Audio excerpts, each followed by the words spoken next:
Apple just announced something that sounds like science fiction. You can now control an iPhone, an iPad, or even a Vision Pro using only your thoughts. No hands, no voice, and no movement is required. But before you assume this is another overhyped AI revolution, note that this breakthrough actually matters. For once, this isn't about productivity or selling you more hardware, it is about letting someone with ALS or a spinal cord injury interact with devices using brain implants, and it is now natively supported in iOS. Yes, Apple just made brain-computer interfaces a first-class citizen in its operating system with the introduction of the brain-computer interface device. That means neural signals can now be treated like mouse clicks, keyboard presses, or touchscreen taps. And Synchron, a company that's been quietly implanting BCIs in people since 2019, is the first to integrate with it. Their device is called the Stentrode, and it's implanted via blood vessels near the brain with no open skull surgery required. This thing picks up your neural signals, sends them to an iPhone or iPad, and, thanks to Apple's new system, you can navigate apps, use accessibility features, and interact with your device like anyone else. Now, you might be thinking that this is a niche use case, but so was the mouse itself at some point in history, and so were the touchscreen or voice controls. All of these started as accessibility tools or experimental tech before becoming mainstream ways of interacting with computers.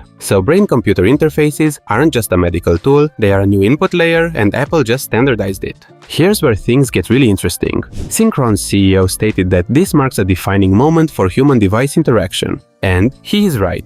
Apple didn't just add support for brain interfaces, they are building the foundation for bidirectional communication. The implications are massive. In the future, your phone might not only respond to your thoughts, it could also adapt based on what you're thinking or how you're feeling. Of course, the press release doesn't mention anything about privacy, ethical frameworks, or what happens when a trillion-dollar company has direct access to neural data. Synchron says their system is built around cognitive liberty, which is one of those phrases that sounds deep until you realize no one can actually define it without using more vague buzzwords. Right now, Apple controls the platform, and if BCI becomes the next major input layer, they'll control the rules of that game as well.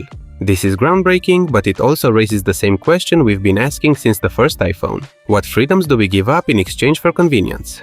This question becomes especially important since Apple isn't alone in this new direction. Neuralink, Elon Musk's BCI company, is also working on brain implants, though their approach involves actual brain surgery and a robot that drills into your skull.